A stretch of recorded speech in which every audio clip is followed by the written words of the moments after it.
Welcome to Spiritual Calisthenics. Christ has ascended in glory. On June 6th, we commemorate St. Hilarion the New of Dalmation Monastery, St. Bessarion the Wonderworker of Egypt, and the 5 virgins of Caesarea, Mary, Martha, Cyris, Valeria, and Marcia. Regarding St. Hilarion the New of Dalmation Monastery, St. Hilarion, the fervent zealot for the veneration of the holy icons, was born in 775 and had Cappadocia as his homeland.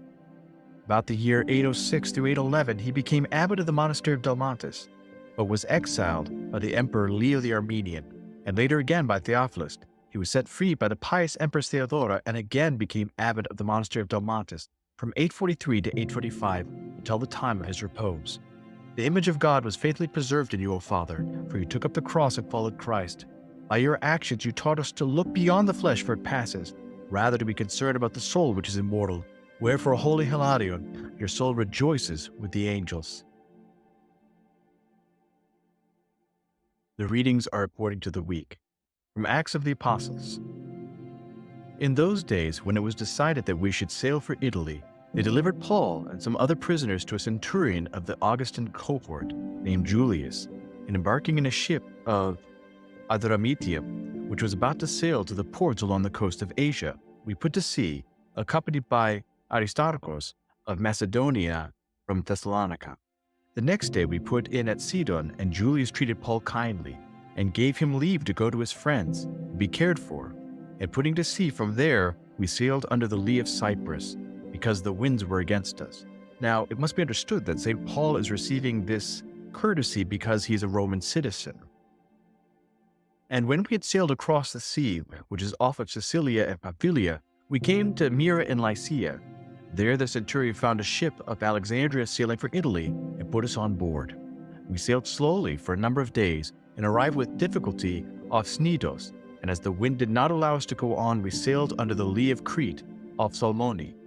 Coasting along it with difficulty, we came to a place called Fair Havens, near which was the city of Lasea. As much time had been lost, and the voyage was already dangerous because the fast had already gone by, Paul advised them, saying, Sirs, I perceive that the voyage will be with injury and much loss, not only of the cargo and the ship, but also of our lives. But the centurion paid more attention to the captain and to the owner of the ship than to what Paul said. And because the harbor was not suitable to winter in, the majority advised to put out to sea from there, on the chance that somehow they could reach Phoenix, a harbor of Crete, looking northeast and southeast, and winter there. And when the south wind blew gently, supposing that they had obtained their purpose, they weighed anchor and sailed along Crete, close inshore. But soon a tempestuous wind, called the northeaster, struck down from the land, and when the ship was caught and could not face the wind, we gave way to it, and were driven. And running under the lee of a small island called Cauda, we managed with difficulty to secure the boat. After hoisting it up, we took measures to undergird the ship. Then, fearing that they should run on the Sisters, they lowered the gear, and so next day, to throw cargo overboard, and the third day they cast with their own hands the tackle of the ship. And when neither sun nor stars appeared for many days, and no small tempest lay on us, all hope of our being saved was at last abandoned. As they had been long without food, Paul then came forward among them and said, Men, you should have listened to me, and should not have set sail from Crete and incurred this injury and loss. I now bid you take heart, for there will be no loss of life among you, but only of the ship. And this very night there stood by me an angel of God, to whom I belong, and whom I worship, and he said, Do not be afraid, Paul. You must stand before Caesar. And lo, God has granted you all those who sail with you. So take heart, men, for I have faith in God that it will be exactly as I have been told. But we shall have to run on some island.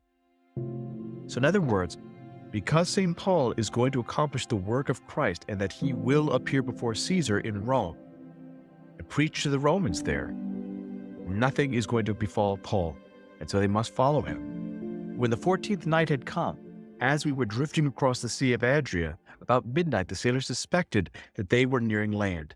So they sounded and found 20 fathoms. A little farther on they sounded again and found 15 fathoms.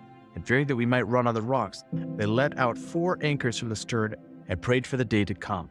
And as the sailors were seeking to escape from the ship, and had lowered the boat into the sea, under the pretense of laying out anchors from the bow, Paul said to the centurion and the soldiers, "Unless these men stay in the ship, you cannot be saved."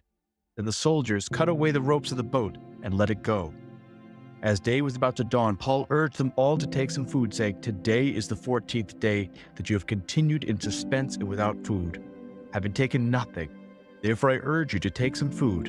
It will give you strength, since not a hair is to perish from the head of any of you." And when he had said this, he took bread, giving thanks to God at the presence, he broke it and began to eat. So in other words, St. Paul is doing liturgy. This is Eucharistic. Then they were all encouraged and ate some food themselves. We were all in 276 persons in the ship. When they'd eaten enough, they lightened the ship, throwing out to wheat into the sea. Now when it was day, they did not recognize the land, but they noticed a bay with a beach, on which they planned, if possible, to bring the ship ashore.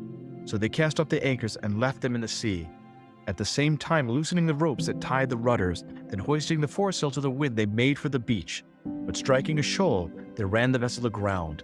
The bow stuck and remained immovable, and the stern was broken by the turf. The soldiers' plan was to kill the prisoners, lest any should swim away and escape, but the centurion, wishing to save Paul, kept them from carrying out their purpose.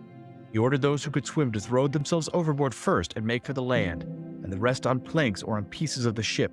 And so it was that all escaped to land. After we had escaped, we then learned that the island was called Malta.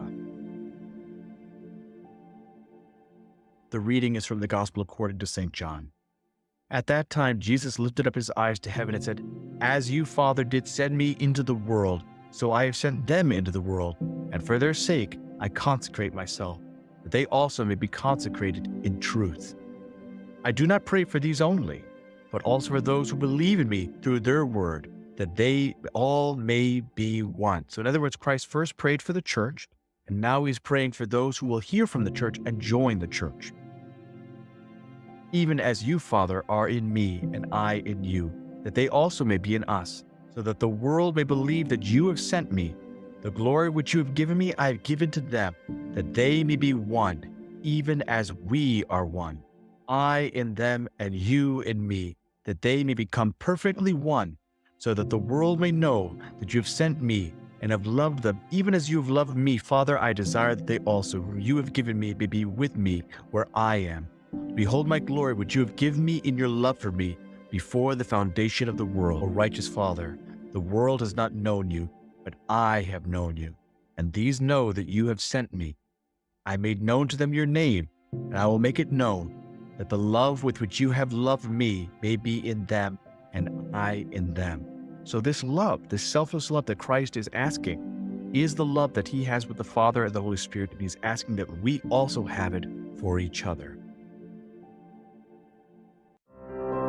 I hope that you've enjoyed today's Spiritual Calisthenics. Have a blessed and wonderful day.